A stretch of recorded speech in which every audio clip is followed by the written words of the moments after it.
The story of Flight 571 is one of the most harrowing and extraordinary tales of survival ever recorded, showcasing the extremes of human resilience, ingenuity, and sacrifice.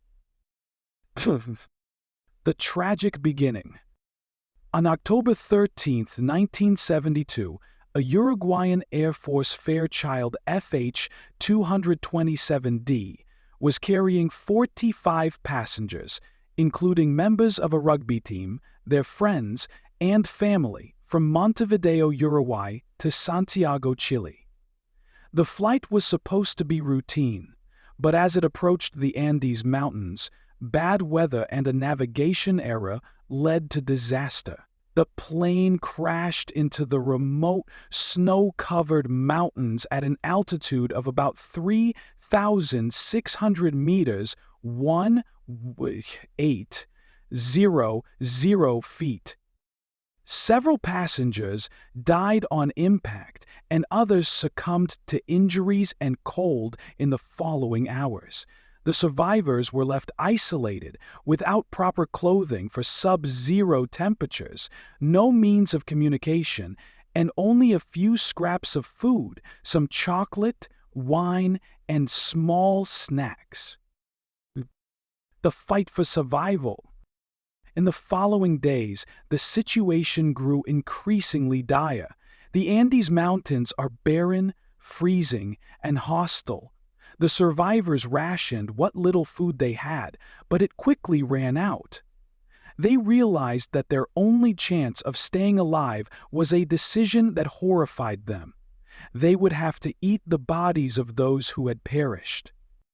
Though deeply religious and morally conflicted, they ultimately agreed this was their only option. Using shards of glass from the plane windows to cut the frozen flesh, they survived on the remains of their friends and teammates.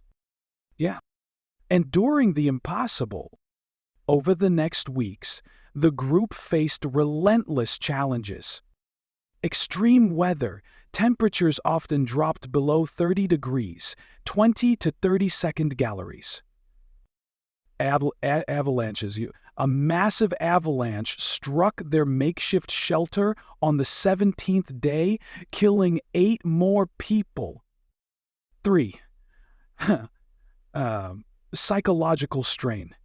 Watching their companions die, one by one, enduring starvation, and grappling with the moral weight of cannibalism pushed them to the brink of despair.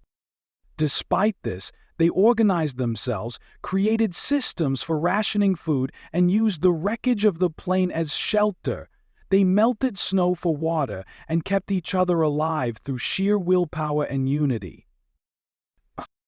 The incredible journey for help.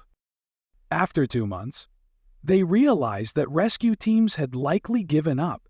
They could no longer wait for salvation, they had to find help themselves. 2 of the strongest survivors, Nando Parado and Roberto Canessa, volunteered to undertake a nearly impossible trek across the mountains to find civilization. Equipped with makeshift gear and minimal food, they climbed peaks over 4,000 meters, 1,300 feet high, and trekked for 10 days. Exhausted and near death, they eventually encountered a Chilean shepherd, Sergio Catalan, who rode his horse for hours to alert authorities. The rescue. On December 20th, 1972, after 72 days of isolation, helicopters reached the crash site and rescued the 16 remaining survivors. Their story shocked the world, not just because of the cannibalism, but because of their remarkable courage and determination to live. The legacy. The story of Flight 571 is not just about tragedy, but also about the unbreakable human spirit.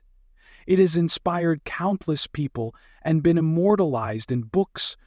Alive, the story of the Andes survivors by Piers Paul Reed, and films alive in 1993. The survivors themselves have spoken openly about their experiences, emphasizing the value of life, teamwork, and the lengths to which humans can go to endure the unimaginable.